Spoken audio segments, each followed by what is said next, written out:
Good evening. Can everybody hear me? Okay, good.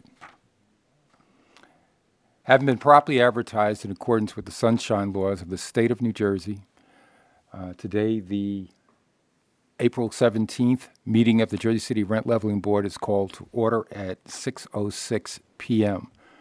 May I have a roll call, please? Present. Present. Present. Present. Okay. Well, first, we'd like to thank everybody for attending this evening, and everybody will have an opportunity to speak. But please only speak when recognized by the chair. Address the board, not your adversary. Keep your presentation to the issues in question. And the board will listen to all sides of your complaint or application and come to a decision, and all parties will receive the written decision within 3 weeks. You will then have 45 days to appeal the decision to the Superior Court. So if you do not like our decision tonight, please be civil. Appeal it when you receive it in writing. I count on your cooperation tonight. Thank you. Are there any applications for postponement of any matters that are on tonight's agenda?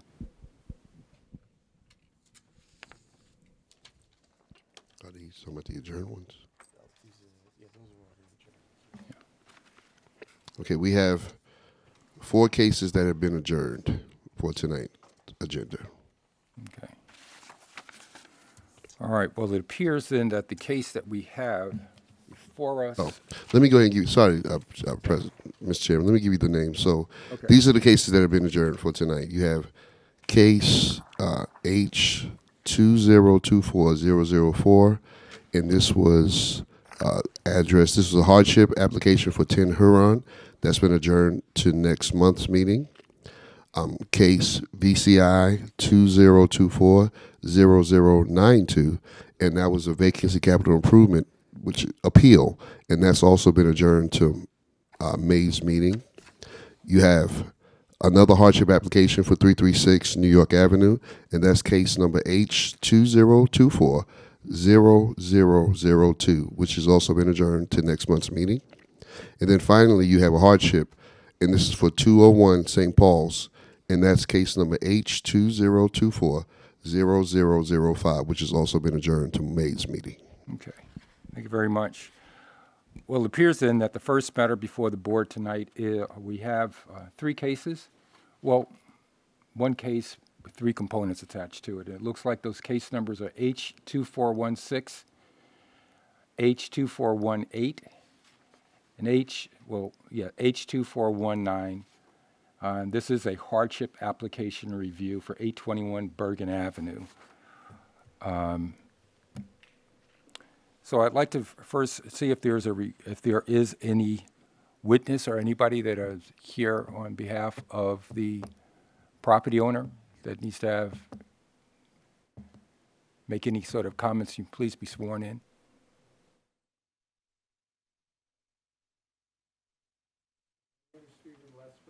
Can you come up a little bit closer here? My name is Stephen Lesko. I'm a real estate broker in Journal Square, Norman Ostro Incorporated, and I was the one who prepared the applications. Hold on 1 second. Raise your right hand, please, sir. You swear affirm the testimony you're about to give in this proceeding is the truth, the whole truth, and nothing but the truth. Yes, I do.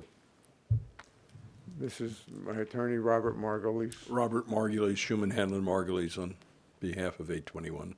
Okay. Can I feel free if we can give you a few minutes to try to present what you have and We had a rent hearing with Carlos Vasquez as the hearing officer in 2018. He made 3 recommendations for 3 units. They went before the rent board at that time, and the rent board changed their rules and procedures. And Mr. O'Day retired, and Mr. Vasquez retired, and we filed suit in Superior Court with regard to this case and the other cases that were on file with this. And there was an order for this board to rehear it, and we submitted 2 letters to the board saying that we were making no changes to our application. The fair return was there. The fair return was reviewed. There were no exceptions to the filing in terms of all the evidence that was given at the hearing, and the board just didn't proceed with it. Then COVID intervened, and the board wasn't functioning anymore during that period of time. And they never scheduled the hearings. And we now going to make a petition to you to affirm the recommendation. The conditions are worse, the deficits are worse. The city of Jersey City have increased their taxes in a 3-year period 39.6%. The condo maintenance fees have been increased 25%. And the income, the allowable income during that period of time for that 3-year period was 8.2%. And these properties are working at a deficit. They're in foreclosure. In reading your ordinance, you allow for a principal and interest payment on a property, but we applied for a loan from the Provident Bank and we were rejected because there is no cash flow to support a mortgage payment.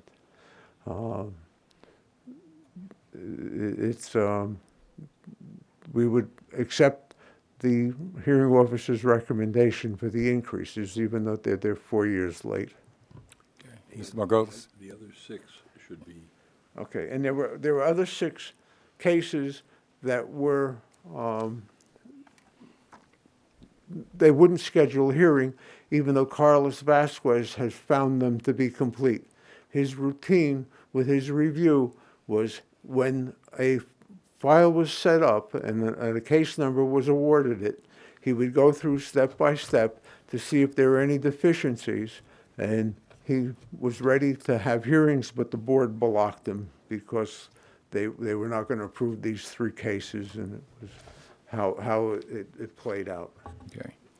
mention these. Okay, also, in 2018, we sent registrations for each of the apartments because they're individual deed simple property owned with an individual tax bill. And we sent it to the board, and the new administrators sent it back saying they wouldn't accept it, and they made us refile for the building, Madrid Incorporated, which is a condominium, which does not collect any rents.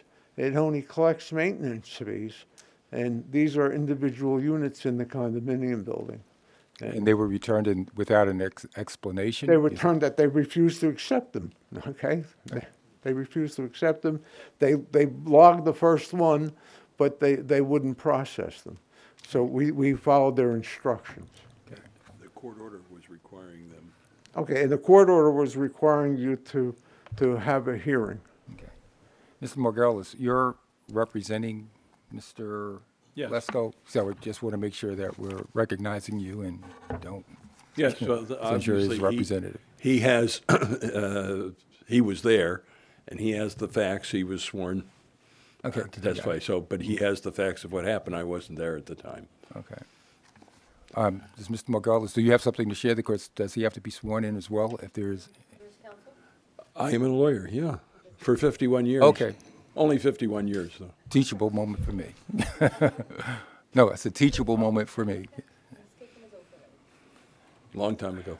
Okay. Actually, I merely wanted to affirm what the client, we are looking for you as to the 3 that were the docket numbers that were given to you, for you to affirm those.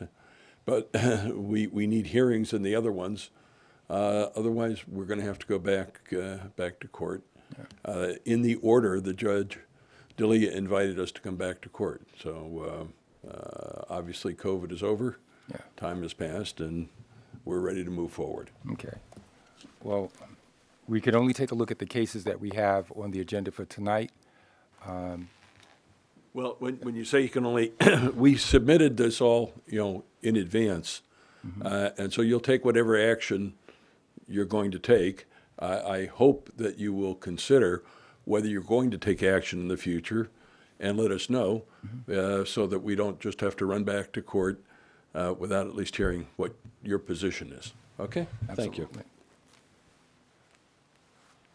Good evening, gentlemen. My name is Ron Kurzea. I'm going to make a statement because I don't believe the statement you just heard is a fair representation of what happened going back to We 2018. swear him in as well, please. Yeah, can you identify what Yeah, party you're I for? entered an appearance on this case yesterday with Mr. Bolwith. I believe he has that. My name is Ron Kurzea, and I specifically right now represent the party in H2418-2018, which is apartment E2 at 821 Bergen Avenue. Excuse me, we still need to have him sworn in before he goes any further. Okay. Okay, Attorney, right? Yes, Can you just enter your appearance? okay, okay. sure. Okay, all right. Ronald Kurzea, Kurzeja. I'm independent at this point for purposes of this case. Okay, Ronald Kurzea, Kurzeja, appearing on behalf of the, I'm going to call him the tenant at H241, or at E2 at 821 Bergen Avenue, which is the case identified as H2418-2018. Is there anything else you want to know preliminarily at this point? Meaning, in terms of the procedural aspect of my appearance? No? Thank you, sir. Okay. Gentlemen, I appeared personally with a gentleman named George Magala at the hearing before Mr. Vasquez, okay? I don't know if there's a written record of that hearing. There should be. I think it's a shame what happened at that hearing, okay? We appeared, and Mr. Lesko was there, and he could comment on it too if he wants. But my perception of the meeting is that it had no merit because of the way it was conducted. Mr. Magala and I were not permitted to participate, okay? So I don't know how that can even be considered a legitimate meeting. Ask Mr. Lesko what he remembers. If there's a record, the record will speak for itself, and I believe it will support what I just told the board, okay? Now, I also appeared with Mr. Magala at the board meeting. I could search for the date. It was sometime either, I think, around Christmas or Thanksgiving of 2018, maybe it was 19, I'm not exactly sure. The board made a statement that evening at that meeting, but let me just mention exactly what the statement related to. What the city of Jersey City, what the rent control office was doing prior to that meeting was permitting applicants to make hardship applications based upon appraised value or fair market value rather than equity, which is what the ordinance only permitted. And I'm sympathetic to the landlord's position, given what I heard tonight, okay? But that doesn't minimize the obligation to proceed pursuant to the ordinance, okay? So that night, and there is a transcript of that, and in fact, I appeared at those two meetings that I told you. I got no notice of this meeting.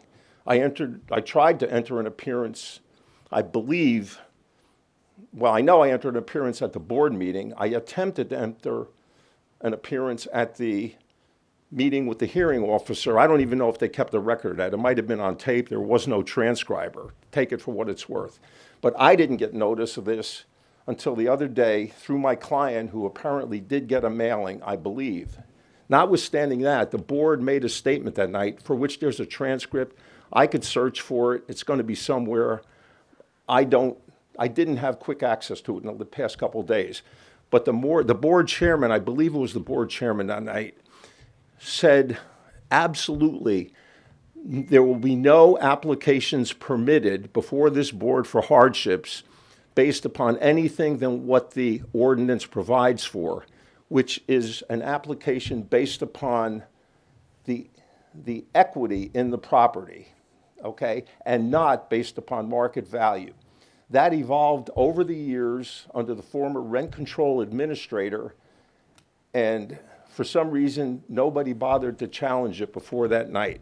We challenged it, and my understanding is not just on this case in which they rejected the application, the board rejected it that night.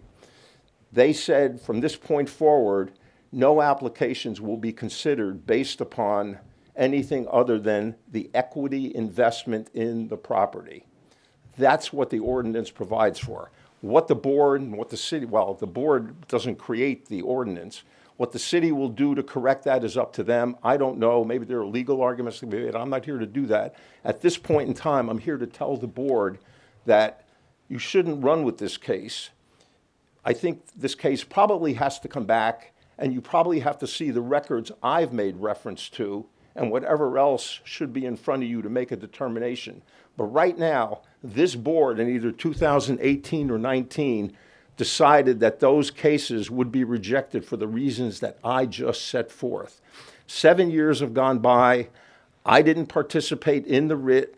The case was before Judge D'Elia, and I attempted to search e-courts for that case. I was given that docket number yesterday by Mr. Bolwitz's office.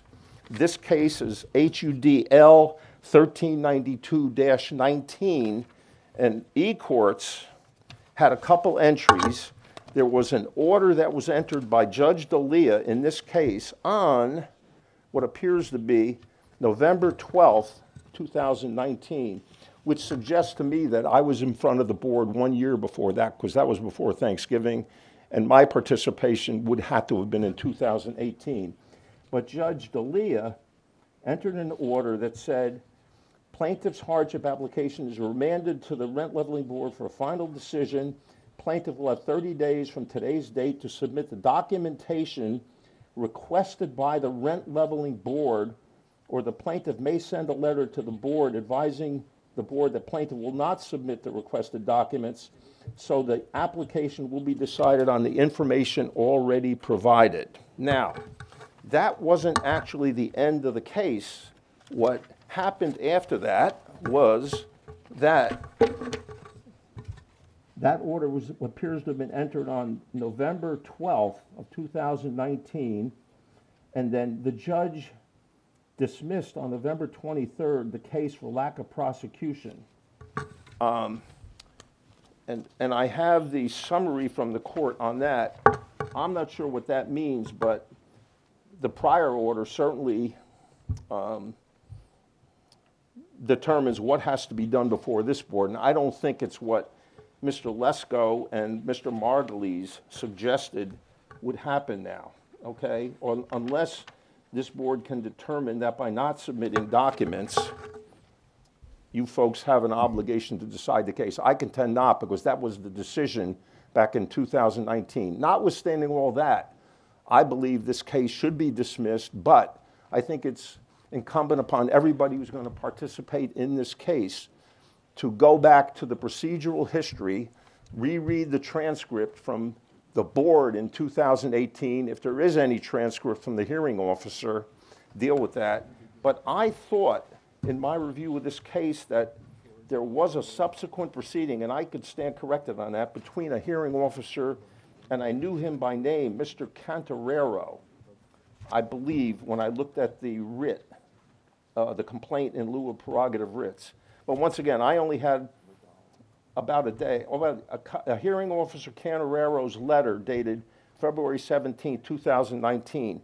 I didn't hear any mention by the applicant to Mr. Cantarero's, and that reference comes from the complaint in lieu of prerogative writs that applicant's attorney at the time, Savio Figueroa, prepared and filed with the Superior Court on this case. For this reason, I'm going to suggest that whatever relief the applicant seeks tonight should be denied at least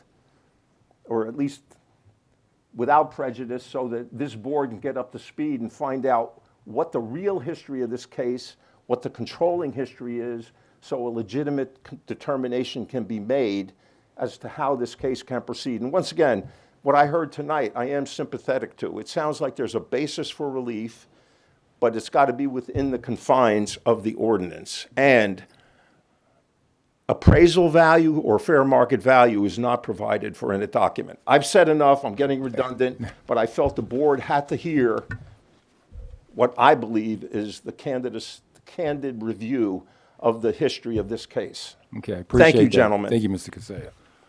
May I be heard in response? If I don't have a problem with it, or any of the board members, but if you could keep it as concise as possible, please. Be brief. I believe that counsel did not indicate who he is representing. Evidently, the reason that he was not allowed to speak at that time is because his tenant, as I understand it, was ruled not to be a tenant. So then there was the one he represents now is a subtenant. There were three brothers, and there was evidently a controversy there as who was a tenant, who was not a tenant. So that's probably why he was not allowed to speak at that time. In terms of the court's order, counsel is right. There is an order. And the order says of November 12, 2019, it asks for submissions. The submissions were made. They were never recognized by the board, but the submissions, the letters were sent that were called for in the order. And the order says it is further ordered that Judge DeLeo will retain jurisdiction over the case in the event the rent leveling board's decision is questioned by the plaintiff. So we have I think the way to move forward in this case is to rule on the three matters that are before you under whatever the old rules were, to consider what you want to do about the other matters and let us know. And then in the event that, we feel that, we weren't properly treated, we'll just go back to court, but at least we'll then have a record of what we're going. And counsel talked about fair market value. I think one of the arguments was assessed value, tax assessor's value, not fair market value, because as Mr. Lesko indicated, these are unmortgageable, these are unfinanceable units. So the formula doesn't work. And I think the courts, and I think you are aware of another lawsuit where the Helmsley case was cited from 1978 that talks about a just and reasonable return. That's all I want to say. Okay. Thank you. Well, we've had an opportunity, I think, as the board members to go and take a look at the documentation that was submitted. I would just ask Eric or Director Chiron if there's anything that you would like to share before we actually go and start taking a vote based upon the, absolutely.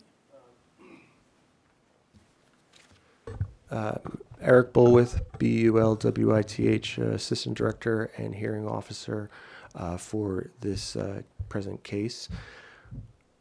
Tony Anna, do I have to get sworn in for this? Okay. Raise your right hand. You swear the testimony about to give in this proceeding is the truth, the whole truth, and nothing but the truth. I do, I swear. Sorry on my part. I just wanted to apologize and also say good evening, commissioners, if I haven't said that already. So there was a transcript. I thought I had included that in the exhibits. Sullivan, you may remember Steve Davidson. You may have been on the board at that time, but that was my flubber. However, we do have those letters from Jose Cantarero. Those are in the exhibits. This is after the board hearing. The board it was asking to have these applications supplemented with more information, and that was the February 2019 letter from Jose Cantarero, which, as per our files, were unanswered. That was it. I just wanted to clarify that for the record. And again, apologize for not including that transcript, which would have helped for sure. Do you guys have any questions before I go? Okay. All right. I don't. Thank you. Well, board members, are there any other questions or any concerns? Because I think that we've had an opportunity to take a look at the packet that was submitted by the rent leveling agency, and we're here to start to take somebody is interested in sitting back and sharing something before we actually go through the voting process. I just have a quick question. Yeah. I just want to understand, you said you submitted the paperwork? Is it not in here? Two letters over like a 3-month period stating that we were not going to supplement anything. We were going to rely on the original submission. Okay? They asked for things that were unreasonable and unenforceable. Okay, so you didn't submit, you just sent a letter. That's different. We sent letters requesting the hearing. Okay, I just want to make sure I understood. Okay? Mr. Vice President, are we still open up to public speaking? Because I think it might be a tenant or two that wants to add to the conversation. Absolutely. Please come up and be sworn in.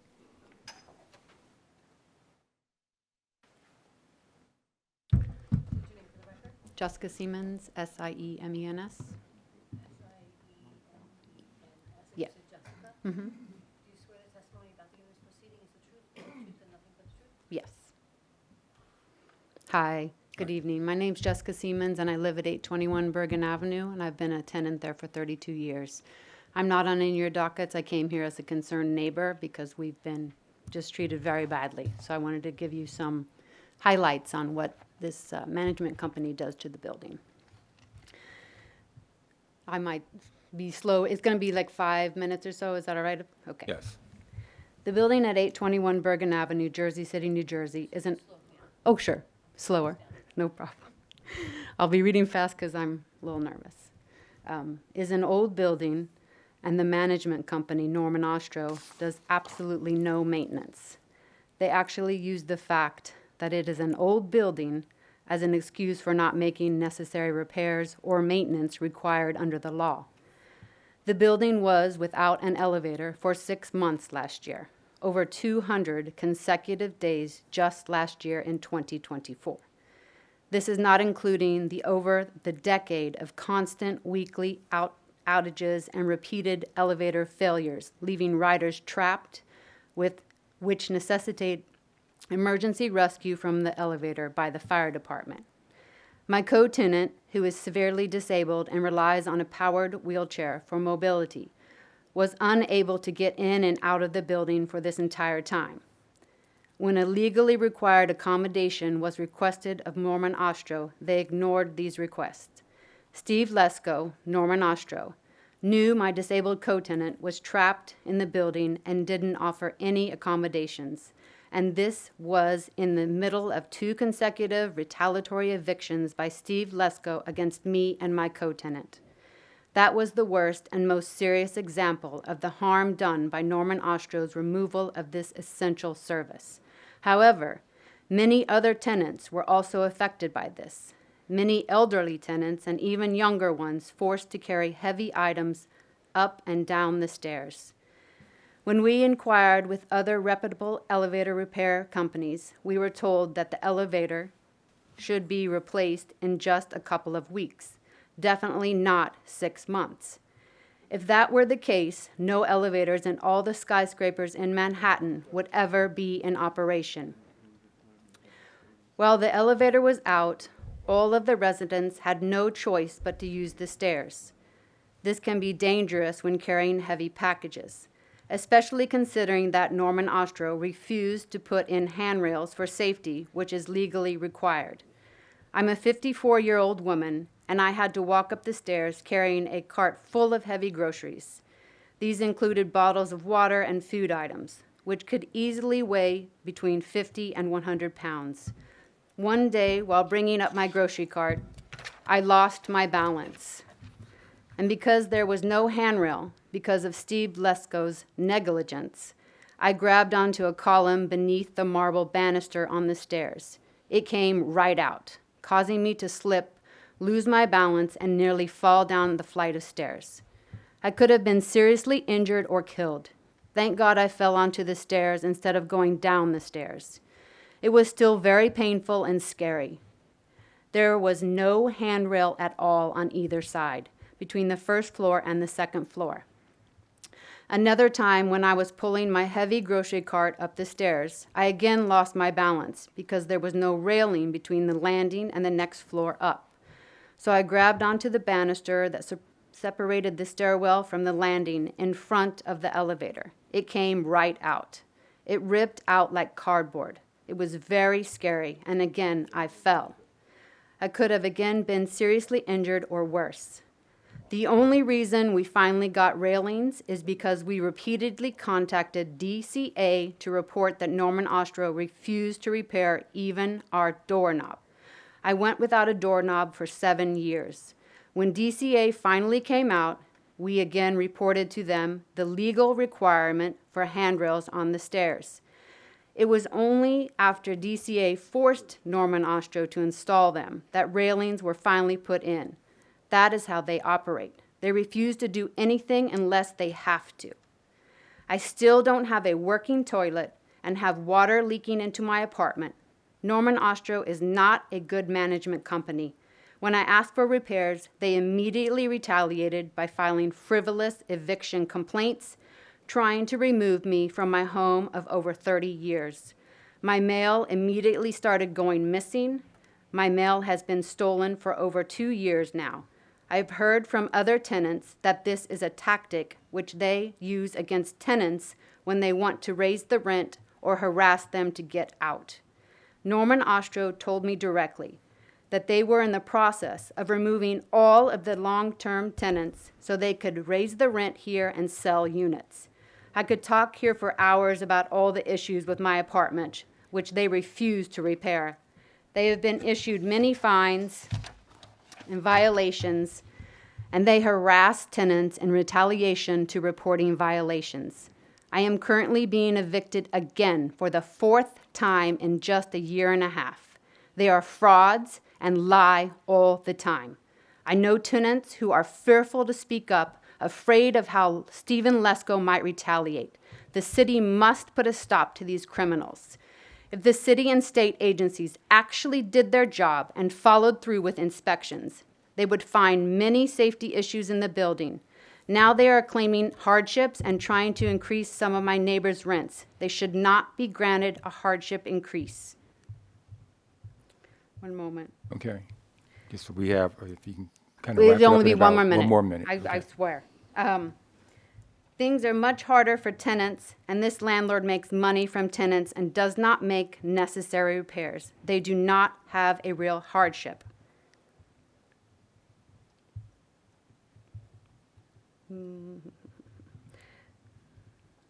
I've been a tenant for 32 years, and I never missed a rent payment, even through COVID, until 2 years ago when I was forced to withhold rent because my apartment was and still is falling apart. Thank you for listening to me. That's it. Thank you. If you could limit it to about 2 minutes? Sorry that this person has complaints. Obviously, this isn't the place for them. And there are other courts and other agencies that deal with her problems. And there's obviously been back and forth. Mr. Lesko just wants to indicate about the elevator. Well, we received a certificate of compliance for an inspection from DCA in July 1st, 2024. And one of the 81 apartments in this building is occupied D15 by Jessica Simmons and Martin Nieves. They had 7 violations. And they so harassed the state inspectors that the first time in 50 years of my career, I saw the state administratively cancel those violations because of the harassment the inspectors received. The question of the doorknob on their entrance door was removed by them and would not allow the superintendent to put a screw on it to replace it.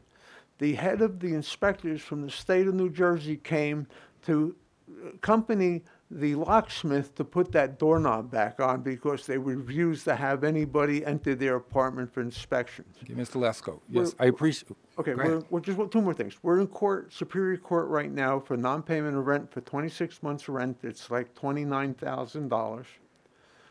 We're in municipal court because we requested access and it has been denied. That's scheduled in court. And the city, they called the city in once I requested an inspection, a written request for inspection. The city came in and wrote the same 7 violations from the state inspection, and they're about to administratively abate those because I went with the inspector to visit the apartment to arrange, he was nice enough to try to arrange access for us to do repairs, and they wouldn't answer the door. Thank you, Mr. Lesko. so What we want to try to do is not go off into But I understand, but I just. Too many wanna let you tangents know we that wanna- This is a very unusual problem. Okay, Krista, can I make a very short comment? if you could keep it. I only short, had a please. sketchy procedural history of this case before, before I got involved again the other night. What I understand right now is that there was a final determination of the board back in 2018. That was either around Thanksgiving or Christmas time. I understand now from Mr. Bolwith that you don't have that transcript in front of you. I stand corrected if I'm wrong. Do you have the transcript of that proceeding, gentlemen? The Bureau of Rent Leveling does have that transcript. It's just not included in the exhibits that were provided to the board tonight. Okay. My point is that the case went up to the Superior Court. My understanding from what I heard this evening is that there was supposed to be additional submissions submitted to this board. I understand that the applicant's position is that they weren't going to submit anything else. I'm not sure because I didn't review the ordinance for this purpose, but it sounds like this applicant is asking this board to reverse the decision of the same board from 2018. I don't even know if that's a permitted procedure here, okay?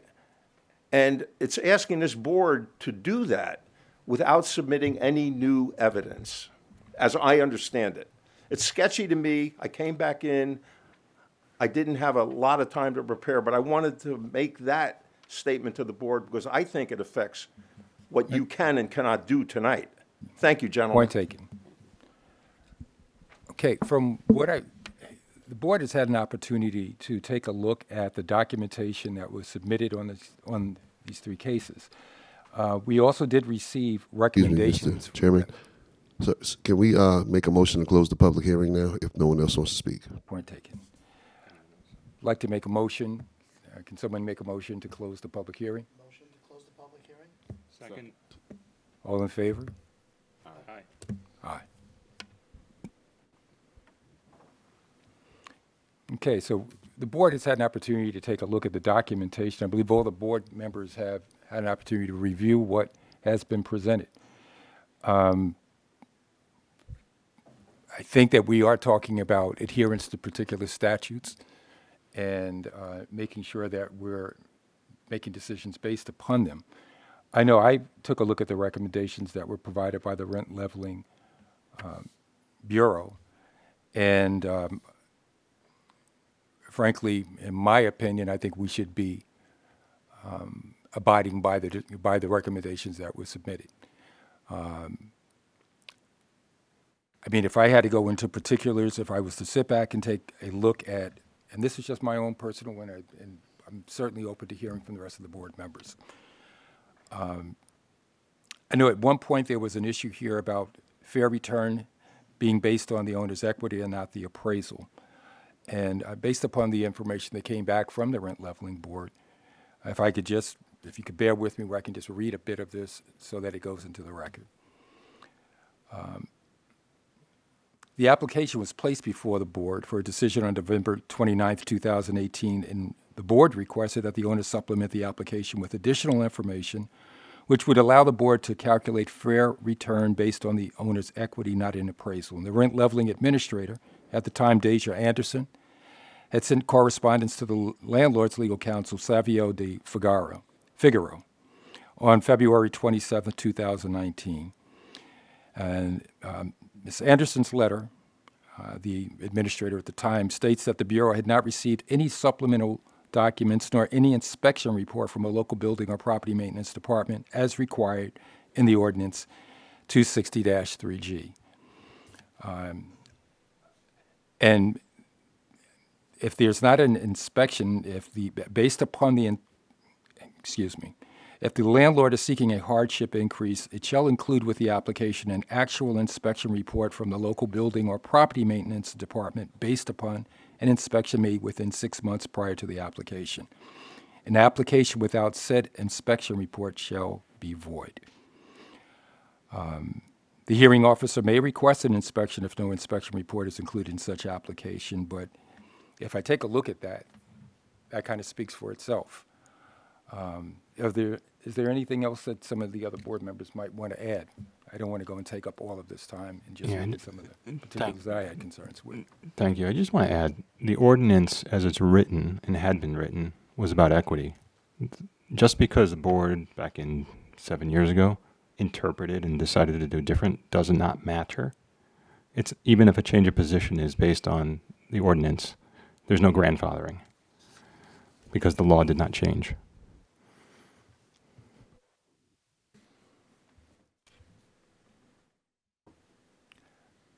So, given the information we have, I mean, I'm prepared to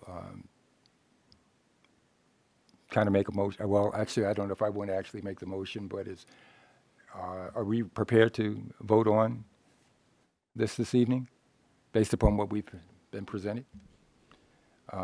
If someone could make a motion and be sure to reference the particular statute, we can go about a vote.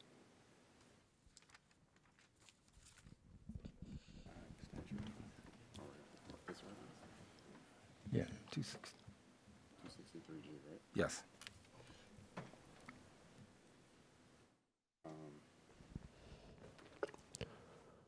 Motion. I make a motion to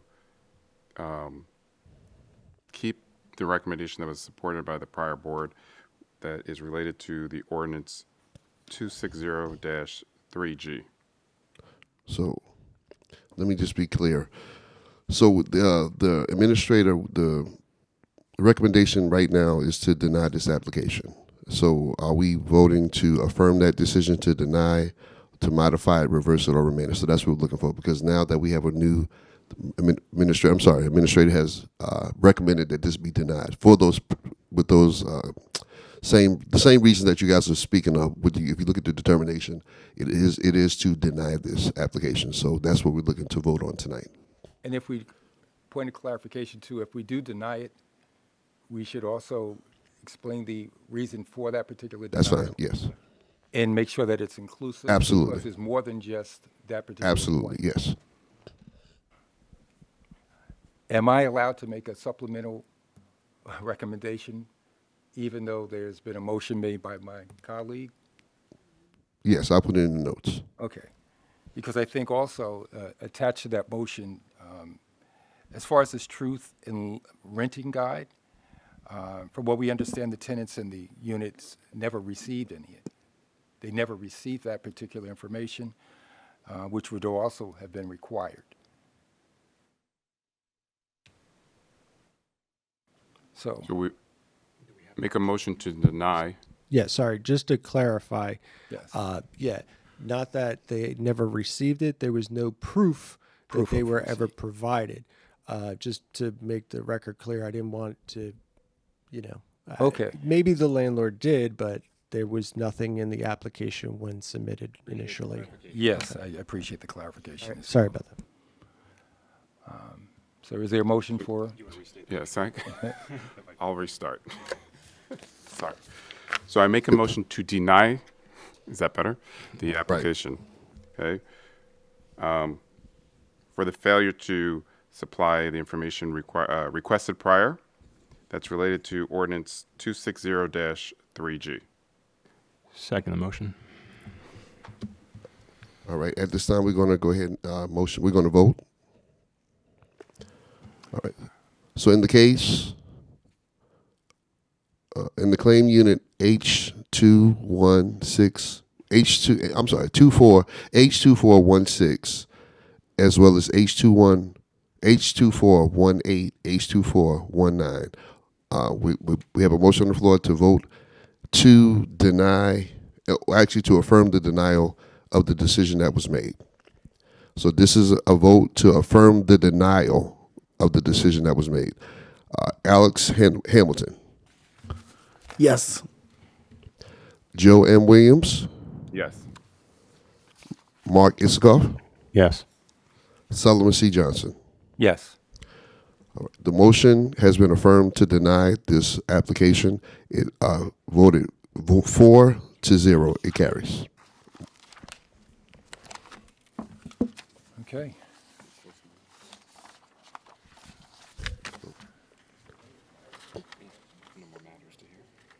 Well, given that information, then I believe that we have rendered a decision for this evening. If there are any, concerns, anything of that nature, you can certainly follow, the procedures that allow you to come back to us again with the other cases that you want to have discussed. But we do thank everybody for their time this evening, and we're at the point right now where I think we're going to have to close the meeting. Motion to close. Somebody. Second. All in favor? Aye. Aye. Mark Isikoff, second. Okay. Thank you. Thank you.